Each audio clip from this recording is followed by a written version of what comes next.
Comme vous voyez, le moine, un personnage qui est très intéressant à jouer, un peu plus tactique au niveau des dés. Alors, comme on peut le voir, le temps que je termine de m'installer, vous avez d'abord 2 points, ensuite vous avez une paume, 2 zen et un lotus. Ce qui veut dire que vous avez quand même 4 icônes différentes. Donc attention, il faut bien le gérer.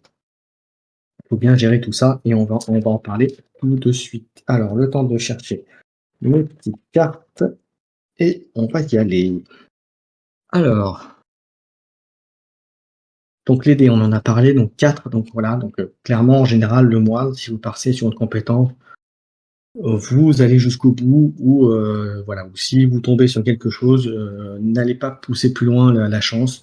Si vous avez une compétence, vous la faites. N'essayez pas trop d'aller plus loin. Là encore, parce qu'il y a 4 icônes différentes et on va voir ça avec le plateau après. Voilà, finalement, les choix, c'est les dés qui vont vous imposer un petit peu les choix de jeu, par rapport au personnage du moine. Alors, dans les jetons, on a parlé des dés, on a parlé des jetons maintenant. Alors, l'icône spécifique, on va dire, au moine, c'est, le chi, alors le ki. Voilà, vous pouvez en avoir jusqu'à 5 en sachant que c'est une capacité que vous allez pouvoir augmenter en jeu. Et ça vous permet de lorsque vous l'utilisez, vous utilisez 1 point pour réduire les dommages ou pour augmenter les dommages lors d'une attaque ou d'une défense. Donc voilà, donc c'est quelque chose qui est important. Donc la notion de gestion de ces, jetons-là est très importante, que ce soit pour la défense ou pour l'attaque. Donc c'est ce qui va faire la différence, dans les joueurs et dans le nombre de jetons que vous allez avoir. Donc voilà, à vous d'utiliser à bon escient et c'est, je dirais, c'est presque le plus dur, le moine, c'est de bien gérer ces jetons qui, savoir les utiliser, quand est-ce qu'on l'utilise en attaque, quand est-ce qu'on l'utilise en défense. Voilà, mais ça, c'est si vous le jouez régulièrement, vous apprendrez à le faire correctement, mais c'est un point qui est important, voilà, qu'il faut savoir lorsqu'on prend ce personnage et qu'on commence à jouer avec ce personnage. Jeton que bon, on a vu, évidemment, hein, le même que l'elfe lunaire, je ne vais pas revenir dessus, si ce n'est qu'on va rappeler que lorsque vous prenez un attaque, vous lancez un dé sur un dé, vous faites échouer toute l'attaque de votre adversaire, donc c'est quand même là encore très bon. Derrière. Ensuite, il y a un jeton qu'on verra dans d'autres personnages qui est à terre. Et là, c'est vous permet, quand vous le mettez à votre adversaire, s'il veut faire une phase offensive, il va devoir payer 2 points de combat au début de son lancer offensif s'il veut pouvoir le faire.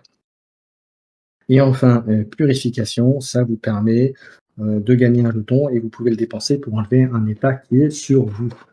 Donc ça, c'est très bien. Très situationnel, ça ne servira pas forcément contre tous les adversaires, mais c'est une possibilité qui existe et ce qui peut faire la différence contre certains adversaires qui ont tendance à vous mettre des jetons. Je pense par exemple à la vampire de la saison 2 ou à la chasseresse de la saison 2 également, qui va vous mettre des jetons bleed, des jetons, je ne sais plus comment ça s'appelle, voilà, pour vous faire des dégâts régulièrement. Donc là, vous pouvez l'enlever facilement grâce à cette compétence. Donc voilà. Donc après, encore une fois, comme j'ai dit, c'est une compétence qui ne servira pas sur tout le monde. Voilà. Mais voilà, c'est une possibilité qu'il ne faut pas oublier, garder en tête.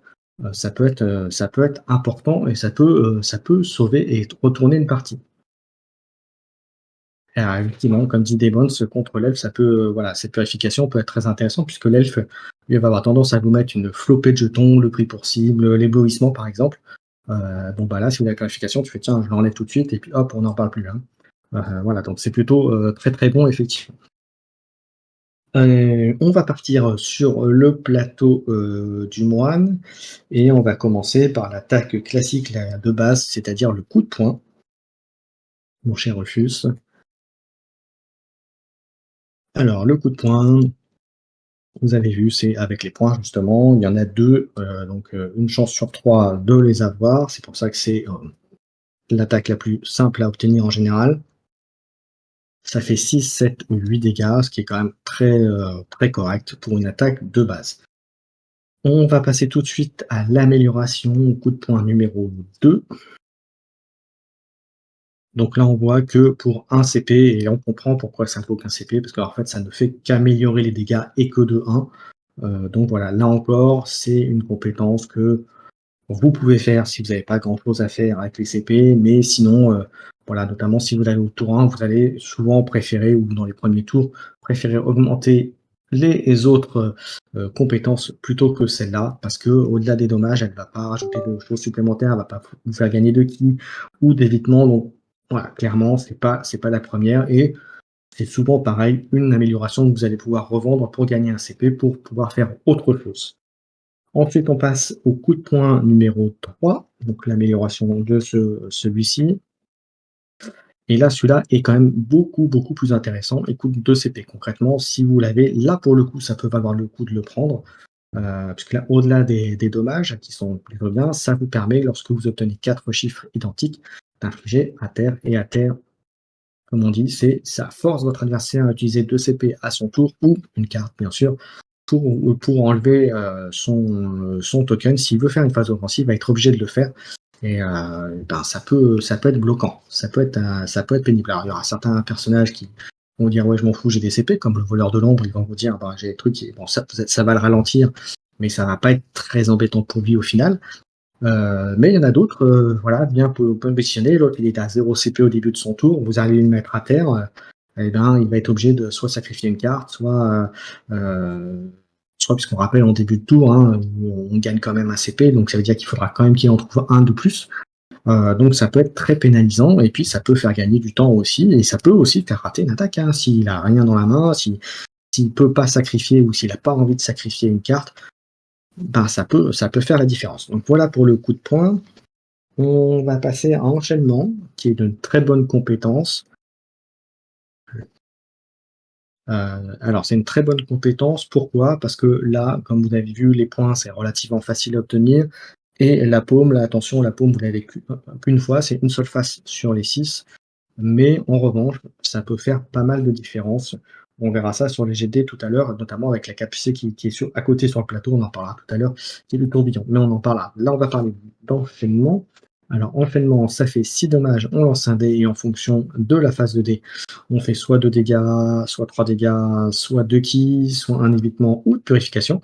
Alors, en général, tout dépend de votre adversaire, mais la plupart du temps, si vous faites un 6, donc si vous faites un lotus, vous allez préférer gagner de l'évitement. Voilà.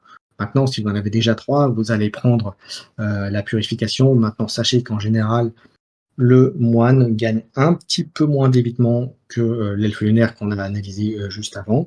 Donc, vous allez avoir tendance plutôt à aller prendre l'évitement. En tout cas, moi, c'est le conseil que je peux vous donner. On va passer ensuite à l'amélioration d'enchaînement, qui est très bien, qui est pareil, une bonne amélioration pour 2 CP. Là encore, si vous l'avez, je vous conseille fortement de la mettre. Alors vous allez me dire: «Oui, on perd un dégât, vous passez de 6 à 5», mais là, vous lancez 2 dés au lieu d'un et là, ça peut faire toute la différence. Puisque là, par point, c'est 2 par point, donc c'est pas juste 2 comme on pourrait avoir sur, la basique, la capacité basique. Sur la paume, vous faites 3 et sur l'icône, zen ou lotus, vous gagnez, non, sur l'icône lotus, pardon, c'est dire une bêtise, vous gagnez, 2 tokens chi et pour les 6 pour le lotus, vous gagnez évitement ou purification. Donc vous voyez, ça n'a absolument rien à voir et pour 2, voilà, c'est quand même très, très bon. Donc très bonne capacité, donc voilà, encore une fois, vous le verrez, mais c'est les dés qui vont vraiment vous dicter, entre guillemets, votre cheminement pour les lancers de dés. Mais en tout cas, c'est une capacité, voilà, si vous avez la possibilité de l'améliorer, vous allez le faire. Et en général, le moine, qui gagne ou qui perde, si vous l'avez joué correctement en fin de partie, vous aurez quasiment logiquement votre plateau d'améliorer. Ensuite, on va passer à la capacité suivante, c'est-à-dire à la méditation. Alors c'est pareil, c'est très bon. Ça peut être très intéressant de le faire dans les premiers tours. Pourquoi? Parce qu'avec 3 zen, comme vous le voyez à l'écran, vous gagnez 5 ki et vous gagnez en plus un évitement ou une purification. Là encore, tout dépend de votre adversaire, mais souvent, les 3 quarts du temps, vous allez préférer prendre un évitement, puisque combiné avec les ki, ça vous donne une base solide pour résister. Et on verra ça après en plus avec la défense du moine, mais c'est un bon complément là-dessus aussi. L'amélioration ensuite de méditation, les méditations 2, va vous permettre Alors j'attends que voilà. On va vous permettre de gagner, City, donc ce qui est pas mal. Attention toutefois, au départ, vous êtes limité à 5. Donc heu, si vous étiez bloqué à 5, vous ne pourrez pas gagner les 6, vous serez toujours bloqué à 5. Mais on va voir tout à l'heure, il y a la possibilité d'augmenter ce blocage de 5 à plus, et on verra ça juste après. Donc là, gagner City, c'est fort, gagner un évitement, une purification, bon, voilà, ça se passe de commentaires, c'est toujours bon à prendre. Voilà, si vous l'avez amélioré au premier tour et que vous l'avez mis derrière et que vous le faites, bah alors là, c'est terrible. Ensuite, deuxième capacité qui là aussi est très sympathique, c'est la frappe zen. Vous avez besoin de 2 points et 2 lotus, et 2 zen, pardon, et vous infligez 6 dégâts et vous gagnez 2 ki. Donc c'est un peu la compétence derrière. Privilégiez de toute façon la méditation, et puis si vous l'avez pas, vous passez sur cette frappe zen. Voilà, sauf s'ils avaient autre chose, mais voilà, c'est clairement là aussi de bonnes capacités. On va passer ensuite à une capacité qui est le tourbillon. Donc là, c'est ce que je disais tout à l'heure. Quand vous obtenez des paumes, si vous avez la possibilité de faire cette capacité, allez-y et directement. C'est une capacité qui est très très forte. Pourquoi? Parce que vous avez besoin que de 3 dés. Alors même si c'est qu'une fois sur les dés, c'est un peu comme les 6, comme les lotus, mais en revanche, ça peut faire aussi mal que presque un ultime. Alors pourquoi? Eh bien tout simplement parce que vous lancez les 3 dés. La valeur de ces 3 dés, c'est la valeur d'attaque, donc ça peut monter jusqu'à 18, donc ça peut faire très mal. Et si en plus vous faites supérieur à 13, vous infligez à terre, donc c'est quand même très très fort. Voilà, ça peut faire de très très gros dommages. Donc si vous avez en premier lancé par exemple deux paubes, eh ben, je vous conseille fortement d'aller chercher la troisième. Bon, voilà, donc c'est vraiment, vraiment un très bon pouvoir. Et puis ce pouvoir-là peut s'améliorer en tourbillon 2, qui là encore est intéressant. Là, pareil, vous lancez les 3 dégâts, mais surtout, vous pouvez faire un ki pour relancer un dé. Donc vous n'êtes pas content des dégâts que vous faites, et bien voilà, ou vous n'avez pas réussi à obtenir là, en l'occurrence, les 12 pour infliger la terre au lieu du 13 qui était dans la capacité de base, eh bien ça vous permet d'aller le chercher, donc c'est plutôt très bon. Attention toutefois, vous allez utiliser un ki, donc c'est un ki que vous n'aurez pas, pour la défense le 2 tours suivants, donc à vous de juger de la pertinence. Maintenant, de vous à moi, entre infliger à terre et enlever un dégât, je préfère souvent infliger à terre. Bon, après, ça à vouloir, ça dépend des situations dans lesquelles vous êtes dans la partie. Ensuite, on va passer au point de l'harmonie, qui est la petite suite, mon cher Rufus.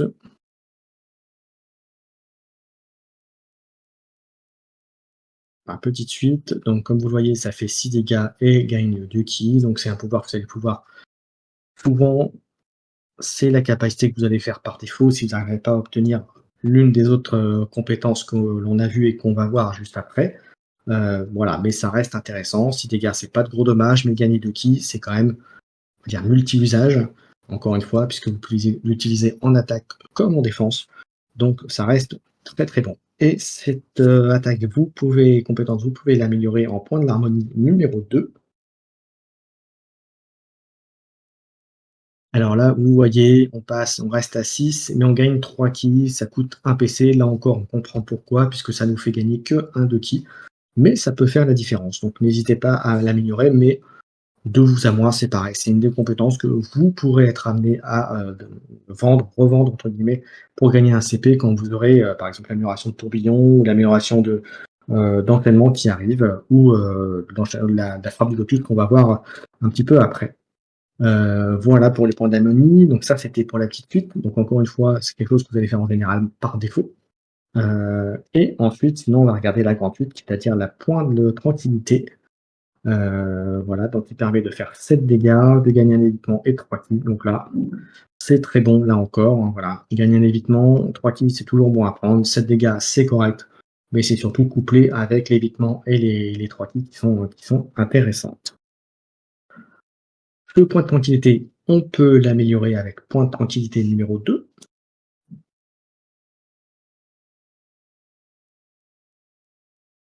Et là, on voit que, eh bien, pour la grande suite, on gagne un évitement, 3 kills, ça reste pas pareil, mais là, en revanche, on inflige un à terre, et là, c'est toujours là très très bon. Et enfin, vous avez accès grâce à cette amélioration pour 2 CP, donc c'est pareil, c'est une compétence que vous pouvez mettre même dès le premier tour, la voix du moine. Là, c'est intéressant parce que, un cas de figure où vous auriez les 4 icônes et ben, au moins vous pouvez faire quelque chose et c'est quelque chose de quand même pas mal aussi, dans le sens où vous gagnez 2 évitements et 3 dégâts imparables. C'est toujours intéressant de faire 3 dégâts sans des jets de défense de votre adversaire, c'est plutôt bon. Voilà, sauf si vous jouez contre un autre moine qui va utiliser des équipes pour ne pas les prendre, mais ça, c'est un cas de figure particulier. Mais en tout cas, c'est 2 capacités intéressantes. On va passer ensuite à la frappe du lotus, mon cher Rufus. Frappe de lotus, donc c'est, dans l'optique où vous allez chercher, l'ulti, vous êtes bien parti, vous avez des lotus, vous avez au moins 2 voire 3 lotus en premier jet. Vous allez chercher entre guillemets, comme on dit, vous allez chercher l'ulti. Vous n'arrivez pas et vous tombez là-dessus, ou votre adversaire vous a bloqué votre ulti et ça a transformé là-dessus. Voilà, donc ça reste une bonne compétence et on va voir l'amélioration juste après. Mais non, la frappe du lotus, vous infligez 5 dégâts imparables. Et là, on en revient à ce que je disais tout à l'heure. Et ensuite, ça vous permet d'augmenter la pile d'empilement de ki. Donc on rappelle que c'était à 5 au départ, de 1. Et donc, il faut savoir que ça, c'est cumulable. Et vous gagnez 5 ki. Donc c'est quand même très très bon. Et comme en plus les dommages que vous faites, c'est du dommage imparable, que demander de plus, hein? À part l'amélioration qu'on va voir tout de suite, c'est-à-dire la frappe du lotus numéro 2. Alors pour 2 CP, là encore, c'est pareil. Si vous l'avez au premier tour ou dans le premier tour, eh bien, il ne faut pas se priver, il faut même sacrifier les cartes, mais en tout cas, vous la mettez en jeu le plus vite possible. Ça vous fait 6 dégâts imparables, vous augmentez la limite de 1 et vous gagnez 6 ki. Donc là, vous voyez, vous l'avez augmenté de 1, vous passez à 6, vous gagnez, vous mettez à 6 direct. Donc c'est plutôt pas mal, en sachant, attention, que c'est dans cette frappe du lotus, c'est marqué puis. Donc c'est vous avez déjà fait les dommages et ensuite vous gagnez le ki. Donc vous ne pouvez pas utiliser le ki gagné dans celle-là, dans cet effet, pour augmenter vos dégâts. Ça, il faut faire attention à ça aussi. Ensuite, vous avez la voie du lotus, c'est toujours dans cette recherche de l'ulti. Voilà, ça vous permet avec 3 lotus de faire 2 imparables, de gagner un évitement et de gagner 2 ki. Voilà, c'est une bonne compétence dans le sens où vous n'avez pas réussi à faire, à chercher la frappe du lotus ou votre ulti, bah, au moins vous faites 2 dommages, mais surtout vous avez gagné un évitement et un ki, donc ça c'est plutôt très très bon. On va passer ensuite à l'ulti, mon cher. On va voir ce que fait l'ulti. Ouais, peut-être l'ulti en premier ou sérénité. Allez, on fait sérénité. Allez, c'est parti, on fait la défense. La défense, ça j'attends de voir ce que fait Rufus. Voilà, sérénité. Donc, lancez 4 dés, vous, par zen, vous gagnez un ki et par point, vous faites un dégât. Donc ça peut être une dépense assez, classique, assez correcte. Salut mon Bélix. Merci de passer. Donc tu vois, on parle jeu de plateau avec Dice Road. Voilà, l'amélioration de sérénité que je vous, encourage vivement à utiliser, sérénité 2. L'épargne, ça fait partie des belles défenses. Alors j'attends que Rufus la retrouve. Sérénité 2, mon cher. Voilà. Donc là, on passe de 4 à 5 dés.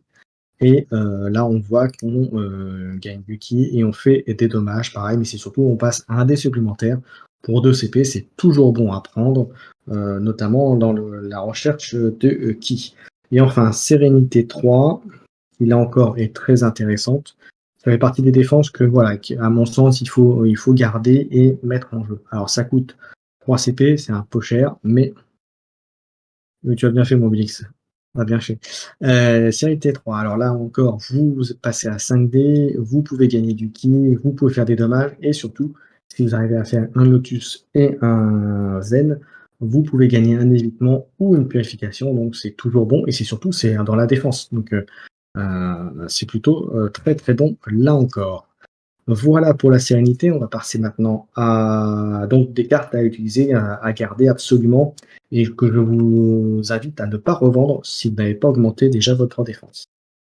Transcendance, donc l'ulti. Donc si vous arrivez à le faire, vous gagnez un évitement, purification, infligé à terre, vous infligez 10 dégâts et vous augmentez votre limite de ki de 1 et vous gagnez 6 ki. Donc c'est un très bon ulti. Voilà, ça va pas faire de gros dommages, mais entre entre l'évitement et le Hatter, vous allez sérieusement, plus bien sûr les ki, vous allez sérieusement prendre une option et vous allez clairement embêter votre adversaire, sauf si bien sûr il vous enlève tout votre évitement et vos ki après avec une carte comme la carte qui enlève tous les jetons par exemple. Mais en tout cas, c'est un outil qui, enfin, comme tous les outils qui sont intéressants à faire. Voilà, on arrive à la conclusion du moine. Donc le moine, vous voyez, comme je dis, comme il y a quand même pas mal de phases différentes, c'est clairement, comme je dis, c'est le premier jet de dés souvent qui va vous orienter sur vos choix. Donc soit partir fin de 38, soit un tourbillon avec les trois paumes, soit l'enchaînement. Et puis il restait les cartes à voir aussi. Ouais, parce que du coup, je vais un peu vite, mais il y a les cartes aussi à voir. Et dans les cartes, il y en a des plutôt sympathiques. Alors, la première, je te propose, mon cher Rufus, de parler de contemplation. La carte du 7 moine. Contemplation qui, pour 0, c'est une carte rouge, donc vous pouvez l'utiliser n'importe quand. Vous gagnez 2 ki. Donc ça peut être intéressant. Vous n'avez pas réussi à faire un évitement, vous essayez d'éviter, vous avez déjà le plateau qui est blindé et que vous êtes au maximum de votre ki, vous utilisez votre ki et en complément, en réponse, vous allez utiliser cette carte pour gagner les 2 ki et rajouter 2 défenses supplémentaires à votre défense. Donc voilà, donc il y a plein de solutions, aussi bien pour l'attaque, ça peut être aussi bien pour l'attaque. Vous dites, bon, ben là, il est bon, mais je peux le finir ou je peux le mettre plus en danger par rapport à ma défense. Par exemple, s'il manquait, je sais pas, bon, mettre 1 ou 2 points de vie en pensant, en disant, bah voilà, je vais essayer de le tuer sur ma défense, par exemple, bah, ça peut être pas mal. Donc pour 0, une bonne petite carte, gagner du ki, c'est la vie pour le moine, comme qui dirait. Ensuite, deuxième carte rouge, c'est réflexion. Pour le moine, toujours. Là, ça coûte 3 CP, alors vous allez me dire c'est un peu cher, mais c'est un peu cher, mais en même temps, vous gagnez 5 ki, donc vous en mettez au maximum de ce qui est possible au départ pour le moine, donc c'est plutôt bon. Et puis, ben voilà, vous faites payer 3 CP, vous gagnez 5 ki, vous l'utilisez en défense ou en attaque. Encore une fois, c'est une carte rouge, donc vous pouvez le faire dans les deux cas. Donc très intéressant, cher, mais intéressant. Ensuite, on va passer à Mantra Mystique, mon cher Rufus. C'est une carte bleue. Alors, à 3 CP, là aussi, c'est un peu cher, mais ça permet de gagner un ki, ça fait un évitement, une purification, et vous infligez un terre. Donc là, clairement, c'est une carte si vous avez des CP, vous n'avez pas réussi à faire grand-chose sur votre attaque, et vous l'utilisez en deuxième phase offensive pour mettre tous ces jetons, pour vous gagner, bon, déjà pour gagner du temps, grâce à l'évitement, aussi par le Hatter, et purification bien sûr si vous aviez eu des tokens sur vous, mais clairement c'est une carte que j'utiliserai pas en premier lieu, bien sûr, parce que si vous le faites avant votre lancer, ben, avec votre lancer, si vous faites des choses qui vont mettre ces jetons-là à votre adversaire, ça n'aura pas d'intérêt. Donc c'est clairement une carte que vous allez utiliser en deuxième phase principale, après votre jet offensif. Voilà. Et en général, utilisez-la si vous avez raté votre attaque, que vous n'avez pas fait grand-chose. Voilà, clairement, voilà. À moins que vous vouliez encore aller plus vite. Mais voilà, c'est à vous de voir. Mais généralement, j'utilise plutôt sa carte si vous avez raté votre tour pour faire en sorte que vous ayez un moyen de défense, ou en tout cas, quand même pénaliser un peu votre adversaire sur une phase de lancer qui n'aurait été pas à votre avantage. Ensuite, dernière carte du 7 moine, c'est Paume de fer. Là encore, c'est une carte bleue, ça coûte rien, mais là encore, c'est une carte que j'utiliserai qu'en deuxième phase principale. Là encore, pourquoi? Bien parce que ça inflige un terre à votre adversaire, donc vous l'infligez automatiquement. Mais si vous le faites en première phase et que par exemple vous faites un tourbillon et que vous arrivez à infliger à terre avec votre capacité de tourbillon, bien vous aurez perdu la carte pour rien, puisque on ne peut avoir qu'un seul à terre, comme vous le savez. Donc voilà, donc une carte à utiliser en deuxième phase principale. Donc, là, cette fois-ci, on arrive vraiment à la fin sur le moine. Donc, si vous avez des questions sur le moine dans le chat, n'hésitez pas à la poser maintenant, j'y répondrai. Et puis, encore une fois, si vous voyez cette émission, ce Tactica, en replay sur YouTube, n'hésitez pas à le mettre en commentaire de la vidéo et j'essaierai de vous répondre le plus vite possible là-dessus. Voilà, donc conclusion, un moine, comme je disais. Globalement, si on peut résumer la façon de jouer du moine, c'est vous allez chercher d'aller une compétence mais qui sera souvent dépendante de votre premier jet. Et en fonction de votre premier jet de dés, vous allez vous orienter vers l'une ou l'autre des capacités d'une compétence. Puisque comme j'ai dit, vous avez 4 faces différentes sur vos dés, ce qui veut dire qu'il faut que vous arriviez à trouver les bonnes, le bon jet, les bons dés pour faire vos compétences. Donc voilà, là encore, comme je disais, si vous même au premier vous avez une compétence qui est pas forcément la meilleure, et bien vous la prenez parce que ne prenez pas le risque en relançant les dés de ne rien pouvoir faire avec vos jet de dés pour le moine, ça m'est arrivé de nombreuses fois. Donc comme on dit, ne soyez pas trop greedy, ne soyez pas trop gourmand, avec le moine. Voilà, faites en fonction de ce qu'il vous, donne.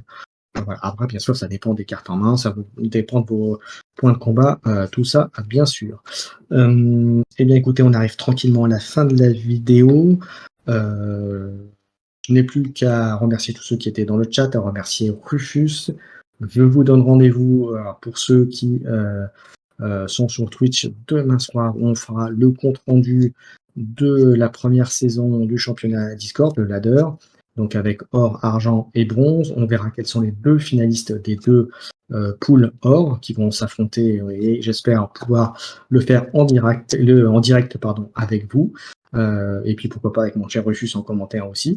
Euh, donc ça, on verra les différentes poules, on verra aussi les personnes qui descendent, qui vont de or à argent ou de argent vers bronze, et ceux qui montent, voilà, qui vont faire l'inverse, de bronze vers argent et de argent vers or. Voilà, donc on verra ça. On parlera aussi de la prochaine qualification pour le championnat de France via le tournoi en ligne qui va avoir lieu très bientôt. Je donnerai des détails. Je vous indiquerai aussi que je leur enverrai un mail à ces gens-là pour redire tout ça. Et puis aussi, on parlera demain également de la prochaine ligue estivale qui sera entre guillemets aussi une saison 2, on va dire. Voilà, histoire de s'occuper un petit peu pendant les grandes vacances. Voilà.